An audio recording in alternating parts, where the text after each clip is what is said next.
Info banjir di Bali terkini hari ini. Banjir besar hampir melanda seluruh wilayah kota Denpasar sejak dini hari hingga kini. Hingga mengakibatkan banyak kerusakan bangunan dan kendaraan yang hanyut. Data sementara pemerintah Provinsi Pemprov Bali mencatat ada 43 titik banjir di kota Denpasar dengan 2 terparah, yaitu kawasan Pasar Badung dan sepanjang aliran Tukat Badung yang berhimpitan dan kawasan Jalan Pura Demak. Petugas siaga kantor pencarian dan pertolongan Denpasar telah menerima laporan permintaan bantuan evakuasi korban banjir sejak Rabu, tanggal 10 September tahun 2025 dini hari.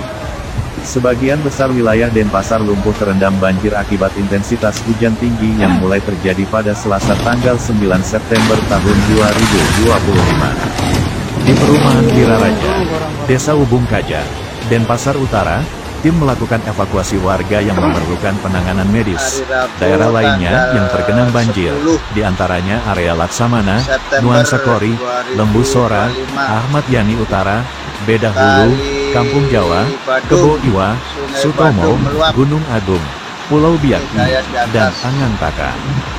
Gubernur Bali Wayan Koster turun langsung ke titik-titik terparah banjir di kota Denpasar, terutama pesisir Sungai Tukat Badung dan Pasar Badung. Koster meminta Wali Kota Denpasar IGN Jayanegara mendata kerugian warga, terutama pedagang Pasar Badung dan 2 bangunan toko kain yang runtuh di pesisir Tukat Badung. Di sini pedagang pasar ada sekitar 200, jadi karena barangnya hanyut dan rusak, maka akan diganti rugi. Berapa besarnya saya minta Pak Wali Kota untuk menghitung semua. Kemudian ada bangunan yang roboh dan rusak itu akan direhabilitasi, kata Gubernur Wayan Koster.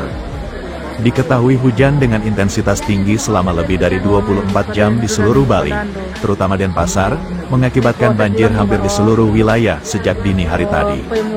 Ini kan hulunya jauh, panjang ini Tukat Badung. Lalu curah hujan memang sangat tinggi dari kemarin selama seharian, tentu saja ini menimbulkan masalah banjir, ucapnya. Akibat kondisi ini, Koster meminta Wali Kota mendata, sehingga setelah ditanggulangi dananya, para pedagang dapat kembali berjualan. Baik untuk ganti rugi material barang-barang dagangan pedagang dan bangunan yang rusak akan didanai dari bagi APBD Provinsi dan Kota Denpasar. Jadi semuanya akan diganti rugi, ujar Koster. Selain mendata kerugian warga, Koster juga meminta fokus menyelamatkan para pedagang dan masyarakat, sebab saat ini masih ada 2 orang dinyatakan hilang. Selanjutnya mengajak seluruh pihak, termasuk TNI, membantu membersihkan jalanan Denpasar, sehingga kondisi lebih kondusif dan masyarakat dapat beraktivitas kembali. Pemerintah kota, Pemkot, Denpasar belum mengeluarkan status kebencanaan akibat banjir yang melanda hampir seluruh kota, karena masih memfokuskan mengevakuasi warga terdampak banjir. Jayanegara mengatakan saat ini pemerintah masih berfokus pada evakuasi warga yang terjebak di rumah maupun terseret arus sungai.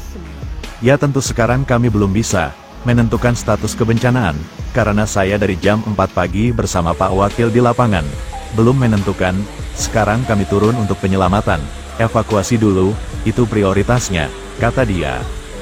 Jayanegara mencatat hingga siang ini setidaknya 3 orang dinyatakan meninggal dunia, 2 orang hilang, dan banyak yang telah dievakuasi ke posko pengungsian seperti balai-balai Banjar. Yang jelas pasti kita akan bahas status darurat bencana karena itu dasar kita untuk mengeluarkan anggaran darurat kebencanaan untuk menanggulangi para korban, ujarnya. Dari pemetaan Pemkot Denpasar setidaknya ada 7 titik banjir terparah, yaitu di kawasan Pasar Badung dan Sungai Tukat Badung yang berhimpitan, Kertalangu, Padang Sambian Kaja, Pura Demak, Sidakarya, Panjer, dan Pemogan di kawasan Taman Pancing. Wali Kota melihat kondisi ini diakibatkan oleh beban di hulu Tukat Badung yang cukup tinggi akibat hujan dengan intensitas tinggi selama lebih dari 24 jam.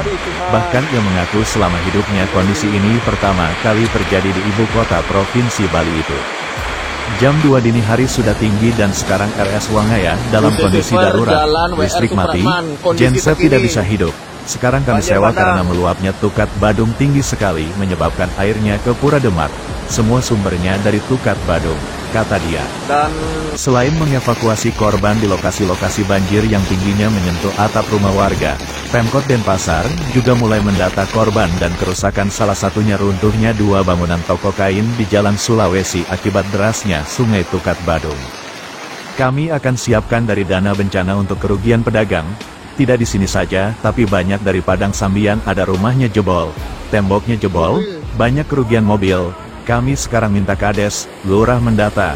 Kita mendata kerugian yang ditimbulkan di desa-desa. Kerugiannya kita akan ganti rugi, ucap Jaya Negara.